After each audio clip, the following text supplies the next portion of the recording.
Sam Bankman-Fried was the kind and cool billionaire. He gives $100 bills to people who ask. He walks around wearing a t-shirt and a backpack. His curly hair makes him look cute, but his bank account is overflowing. We are talking billions, more than $16 billion actually, according to Bloomberg.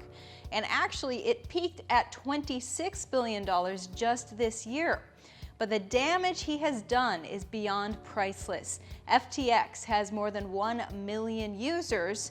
Countless social media users hail him and media glamored him, and the government let him do what he wanted for years. There's a chance we just lived the biggest con in written history.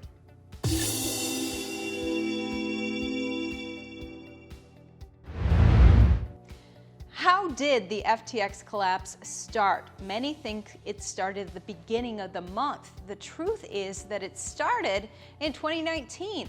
Investors need to understand that with many exchanges like FTX and Binance, when you invest in crypto, you don't actually own the crypto. So when an exchange fails, investor losses are around the corner. Not your keys, not your coins. Here's what happened in a nutshell. First, FTX mints FTT and lends it to Alameda Research. Both are owned by the same person, Sam Bankman-Fried. And then Alameda borrows against FTX. Alameda then sends fiat back to FTX. This is what we call a flywheel scheme. A token is created and its price is pumped. They put this as gains on their balance sheet and then show it to investors. Then they raise money by selling equity or loans, which pumps the token's value again, and then it goes into a circle. Bankman-Fried became crypto's knight in shining armor over the summer.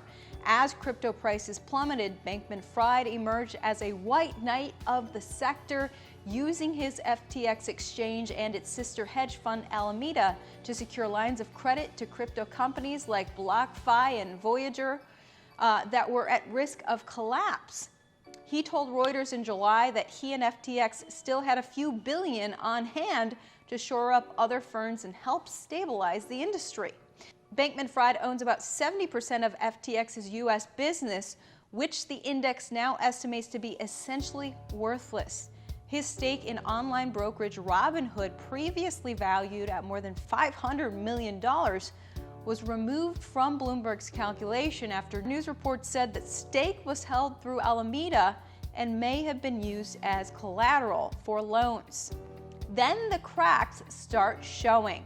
There have been reports about Alameda Research's inflated balance sheet. Earlier this month, CoinDesk published a story about Alameda having $14.6 billion of assets as of June 3rd. Much of it is the FTT token. However, it seems it wasn't until FTX approached them for an acquisition that Zhao had safe enough of a reason to go public with the liquidation plan. He claims he didn't want to cause panic and was simply trying to calm his own investors. Maybe he is telling the truth, or maybe it is only half of the truth. Binance claims they have roughly $2.1 billion worth of USBD and FTT. He intends to liquidate all of his FTT. Bankman-Fried went on Twitter to explain his side. He denied that Alameda Research is doing anything illegal and vowed to do his best to return all investors' money. And then Reuters reported that at least $1 billion of customer funds have vanished from collapsed crypto exchange FTX. Apparently, Bankman-Fried secretly transferred $10 billion of customer funds from FTX to Bankman-Fried's trading company, Alameda Research. One source put the missing amount at about $1.7 billion. The other said the gap was between $1 billion and $2 billion. The financial hole was revealed in records that Bankman-Fried shared with other senior executives last Sunday, according to the two sources. They said the records provided an up-to-date account of the situation at the time. Both sources held senior FTX positions until this week and said they were briefed on the company's finances by top staff. In text messages to Reuters, Bankman-Fried said he, quote, disagreed with the characterization of the $10 billion transfer. Quote, "We didn't secretly transfer," he said. Quote, "We had confusing internal labeling and misread it," he added, without elaborating. Asked about the missing funds, Bankman-Fried responded with 3 question marks. FTX and Alameda did not respond to requests for comment, but the damage it leaves is not good. One immediate impact, of course, is sheer fear of crypto. Potential investors and startups are now more likely to shy away, according to Antonio Giuliano, CEO of DYDX, one of the largest decentralized finance or DeFi exchanges. Quote, "This will decrease interest in crypto for the short to medium term," he said. There may also be a chill on crypto demand as investors question whether their tokens, custodied through brokerages and exchanges, will be accessible in the event of a bankruptcy. FTX used customer assets for trading at Alameda without their knowledge, according to media reports. When Alameda couldn't meet its obligations, it spilled over to FTX's customer base. Equity brokerages and exchanges regulated by the SEC would never be allowed to use customer assets in that way.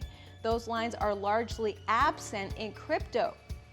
However, U.S. exchanges are licensed by states as money transfer businesses, and there is no regulatory body supervising operations of global exchange like Bahamas-based FTX. Coinbase Global, the largest U.S.-based exchange, said this past week that, quote, "There can't be a run on the bank at the firm and that it lends customer assets only with approval."